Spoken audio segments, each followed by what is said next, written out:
Hello बच्चों, चलिए आज हम लोग मैथ की क्लास करेंगे। मैथ का एक बहुत इम्पोर्टेंट चैप्टर त्रिभुज के बारे में कुछ आज हम लोग जानेंगे। देखिए, अक्सर त्रिभुज का तो डिफिनेशन होता है वह क्षेत्र जो तीन तरफ से घिरा हो उसे हम लोग त्रिभुज कहते हैं, या इस तरीके से हम बोल सकते हैं तीन भुजाओं से घिरे हुए क्षेत्र को त्रिभुज कहते हैं। अब देखिए, त्रिभुज का आधार कौन कौन से त्रिभुज होते हैं, इसमें बच्चे बड़े कंफ्यूज होते हैं। तो आज उनका सर्वे कंफ्यूजन दूर हो जाएंगे। त्रिभुज जो होते हैं वो दो आधार पर होते हैं, एक भुजा के आधार पर और एक होते हैं कोण के आधार पर। त्रिभुज के दो आधार होते हैं, भुजा के आधार पर, कोण के आधार पर। हम एक एक करके सबके बारे में पढ़ेंगे।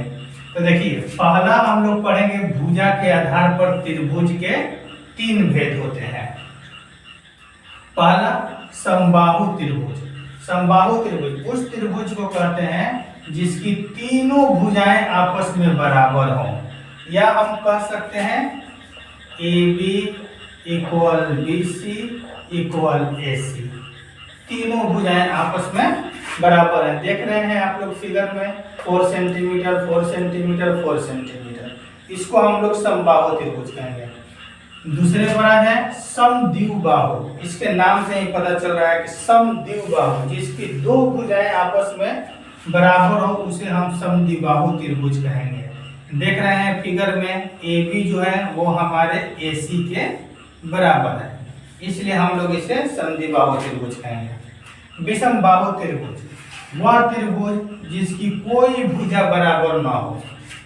विषमबाहु त्रिभुज की कोई भुजा बराबर नहीं होती है। हम इसको ऐसे लिख सकते हैं AB not equal AC not equal BC। इस तरीके से हम इसको लिख सकते हैं। इसका कोई भी भुजा बराबर नहीं होती। जिस त्रिभुज की सभी भुजाएं बराबर न हो उसे हम विषमबाहु त्रिभुज कहते हैं।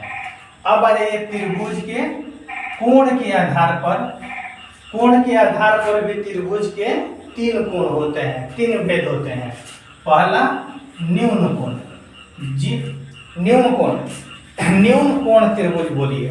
न्यून कोण त्रिभुज में क्या होता है कि जिस त्रिभुज की सभी कोण न्यून हो, न्यून यानी कि 0 से अधिक और 90 डिग्री से कम, वैसे त्रिभुज को हम लोग न्यून कोण त्रिभुज कहेंगे। जैसे कि आप लोग इस फिगर में देख रहे हैं, angle A 50 degree, angle B 60 degree, angle C 70 degree.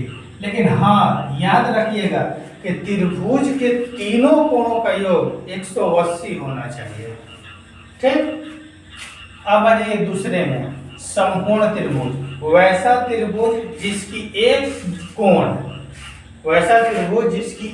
कोण 90 डिग्री का हो उसे हम समकोण त्रिभुज कहते हैं। इस फिगर में हम लोग देख रहे हैं कि कोण C इक्वल 90 डिग्री, तो ये हमारा समकोण त्रिभुज। ठीक। अब आ जाइए अधिकोण। जिस त्रिभुज का एक कोण है, ठीक, जिस त्रिभुज का एक कोण अधिकोण हो। अधिकोण का मतलब 90 से अधिक और 180 से कम। तो यहाँ पे देखिए कोण B जो है वो क्या है 120 डिग्री, यानी कि ये 90 से अधिक है और 180 से कम है। तो ये हमारा अधिकोण हुआ, इसलिए हम लोग इस त्रिभुज को अधिकोण त्रिभुज कहते हैं।